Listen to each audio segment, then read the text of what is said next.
अपराध है, अन्याय के खिलाफ लड़ना कर्तव्य।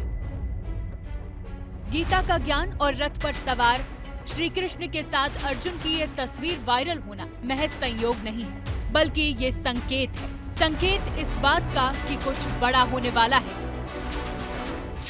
माना जा रहा है कि इस तस्वीर के जरिए हिंदुस्तान के सेना प्रमुख ने बहुत बड़ा संदेश देश को भी दिया है और देश के दुश्मनों को भी।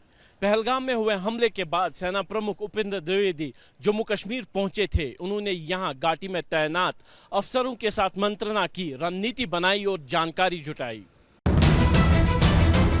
और ये सब कुछ हुआ कुरुक्षेत्र की उस तस्वीर के सामने, जिसमें भगवान श्री कृष्ण अर्जुन के साथ घोड़े के रथ पर सवार होकर महाभारत की युद्ध भूमि में नजर आ रहे हैं। महाभारत के युद्ध में भगवान कृष्ण जिस रथ के सारथी थे, उस रथ में 4 सफेद घोड़े थे। चारों घोड़ों के नाम शैव्य, सुग्रीव, मेघपुष्प और बलाहक थे। नंदी घोष नाम का अर्जुन का ये रथ अजेय था, महाभारत के युद्ध में जो कभी किसी से हारा नहीं।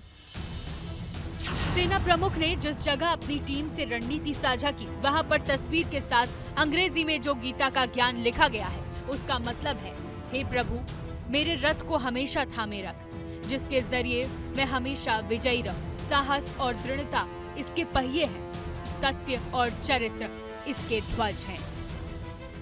गीता का ज्ञान मतलब कर्मयोग के माध्यम से कर्तव्यों को पूरा करने का साथ। तो क्या सेना प्रमुख ने इस तस्वीर के सामने स्टैंडिंग मीटिंग करके पाकिस्तान के खिलाफ बड़ी कार्रवाई का सीधा सिग्नल दे दिया है? कूटनीति और युद्ध नीति में बहुत चीजें संकेतों के जरिए समझाई जाती हैं, बताई जाती हैं। इस तस्वीर का सामने आना भी अपने आप में संकेत है। एक दिन पहले ही पीएम मोदी ने आतंकी और उनके आकाओं को मिट्टी में मिला देने वाला बयान दिया था। उन आतंकियों को और इस हमले की साजिश रचने वालों को उनकी कल्पना से भी बड़ी सजा मिलेगी। अब आतंकियों की बची खुची जमीन को भी मिट्टी में मिलाने का समय आ गया है। पहले प्रधानमंत्री का बयान, फिर देश के थल सेना प्रमुख का तस्वीरों के जरिए संकेत देना दिखाता है कि भारत तैयारी करके बैठा है। इस बार रण बहुत ही भीषण होगा। पाकिस्तान ने अपनी बर्बादी की स्क्रिप्ट खुद अपने हाथों से लिखी है।